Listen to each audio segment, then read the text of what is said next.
Robert Frost was born March 26, 1874, in San Francisco, California. When Robert's father died May 5, 1885, the family moved to Massachusetts to live with Robert's grandfather.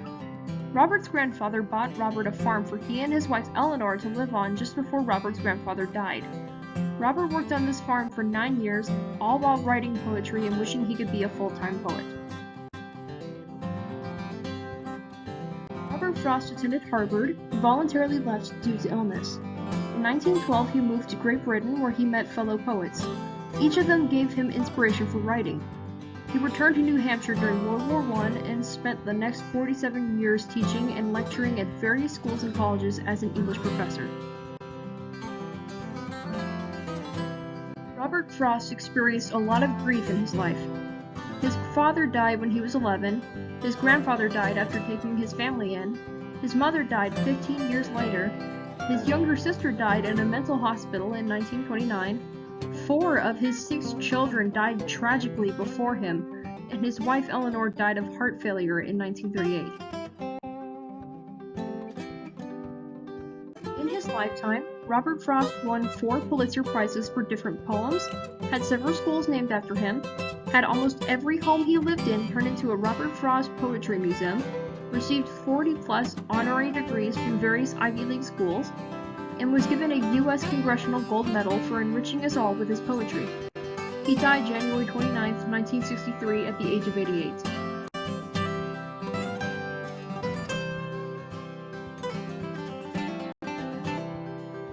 Two roads diverged in a yellow wood, and sorry I could not travel both, and be one traveler long I stood, and looked down one as far as I could, to where it bends in the undergrowth. Took the other, as just as fair, and having perhaps the better claim, because it was grassy and wanted wear, though as for that the passing there had worn them really about the same. And both that morning equally lay, in leaves no step had trodden black. Oh, I kept the first for another day, yet knowing how way leads on to way, I doubted if I should ever come back. I shall be telling this with a sigh, somewhere ages and ages hence. 2 roads diverged in a wood, and I took the one less traveled by, and that has made all the difference. The speaker meets a fork in the path while traveling in yellow woods and has to choose one path to take. This could easily be a literal wooded path, or it could represent a life choice, like career choices.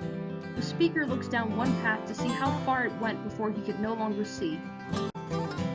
The speaker looked over the other path and noticed that it didn't look as worn down as the first path, but they both were similar.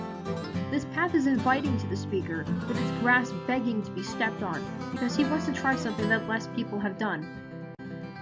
That morning, there were leaves on the path that hadn't yet been stepped on, implying that the speaker is among the first people to travel there this morning.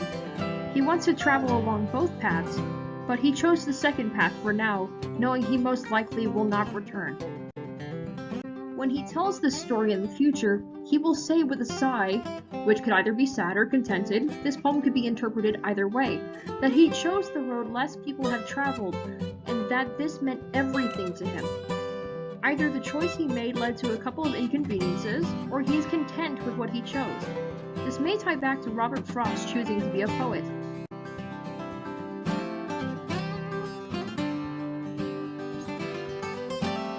Whose woods these are, I think I know. His house is in the village, though. He will not see me stopping here to watch his woods fill up with snow. My little horse must think it queer to stop without a farmhouse near, between the woods and frozen lake, the darkest evening of the year.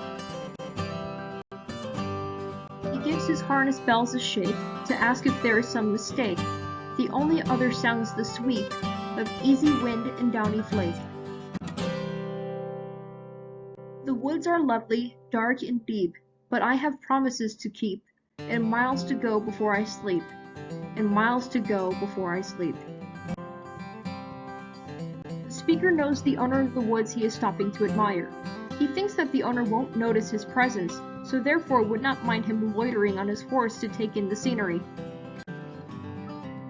The speaker's poor horse, who is conditioned to walk until they reach a farmhouse, is confused when the speaker makes him pause in the darkened wilderness on the winter solstice. Darkest evening of the year would refer to the winter solstice, where the sun sets earlier than any other point in the year. It being dark would also add to the horse's uneasiness. The horse shakes, which in turn rings the bells fastened to his harness. The horse seems to have done this deliberately to communicate his confusion to his rider. Why have we stopped? Otherwise, it is peacefully quiet with snowflakes floating on a gentle breeze. The scenery is lovely and seems to invite the speaker to either stay a while longer or venture deeper, but the speaker moves along because he must. He has his obligations, and he still has a long way to travel before he can rest, though he is tempted to rest here.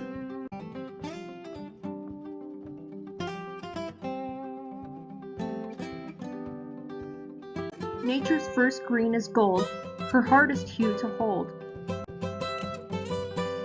Her early leaves a flower, but only so an hour. Then leaf subsides to leaf, so Eden sank to grief. So dawn goes down to day, nothing gold can stay. In early spring, when the first buds and shoots of green begin to appear on bare plants, the speaker admires these little buds and compares them to gold.